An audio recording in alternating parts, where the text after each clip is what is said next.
Well, my problem with rationality is it doesn't always tell, I think, all the truth about ourselves. And sometimes the sort of leakage, slightly mad leakage you get with superstition, tells the truth about ourselves in rather peculiar, odd sort of ways. And that's why I'm reluctant to give up superstition. I know it's not rational. I know there's nothing rational about it.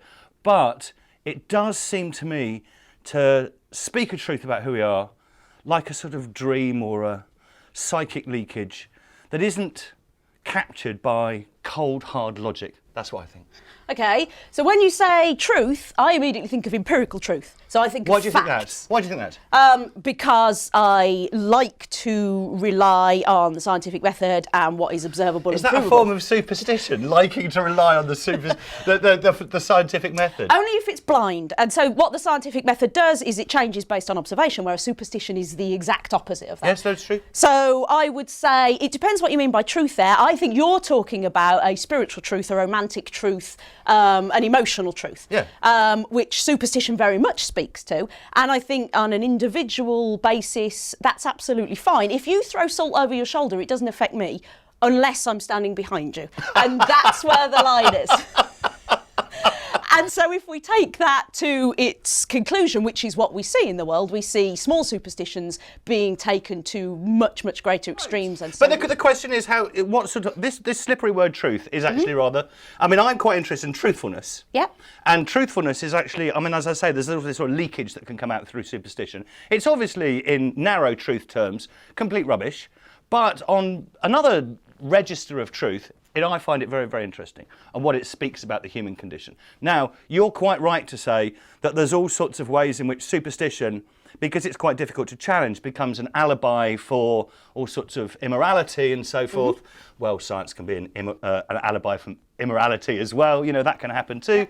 So I don't think we're disagreeing at all. So how does that fit in with, because I consider religious thinking as a form of superstitious thinking. Right, okay. So how does that fit in with your worldview as somebody who is essentially paid to promote? It's about my money, is it? It's where my money comes from. I'm being realistic here. Well, but I don't think it is a form of superstition. I mean, so, you know, my commitments are not founded on rationality in the same way that yours are. So if we're going to define that as superstition, that's fine. But there's so many of my commitments that are not defined rationally. The people I love is not defined rationally. The sort of, I mean, even the football team I support is not defined rationally, to be absolutely. So, and I think we all have many commitments that are not, and that we see the world through the lens of things that are not themselves, you know, scientifically justifiable. I mean, you know, if I wasn't religious, I'd still read lots of novels. The novels that I read would be the way in which I'd see the world.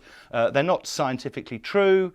Sherlock Holmes did not live at 22B Baker Street, and the idea that you suddenly get really baity about a book because he never did, that seems to me to be bizarre, okay?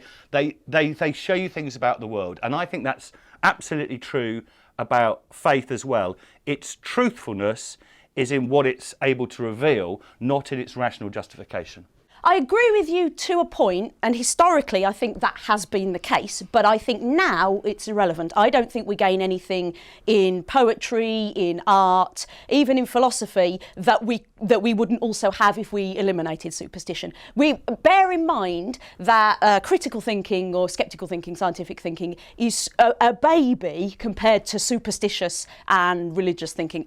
As soon as we could think, we saw the sun, we realised the effect it had on plants, and we went worship it. But here's where I don't think you're critical enough. Here's where I don't think, I mean, I think religion has thousands of years of self-critical vigilance.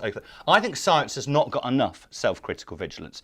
And I think it hasn't got enough critical vigilance because it is so cocky with its own method that it doesn't think, what are we using this method to hide from? So I know loads of people who are scientists who live their life in a terribly sort of rigid, narrow way. In a bubble. In a bubble, I okay. agree. Now that sort of bubble is another form of avoidance that science is that enabling people is another form of alibi. The last point that I would say about that is that regardless of that bubble, science is always advancing society, and religion has come to a full stop when it comes to advancing society. Yeah, we're not about religion here. So I mean, or superstitious thinking. Superstitious thinking I've got to tell you a is story. not advancing Even society. the most rationalist people are superstitious. Polly Toynbee shouts at her computer. She thinks that actually shouting at her computer is going to make it change. I know, I say opposite her. It won't, because it's a thing. But if she learned to code, she'd stop shouting at it.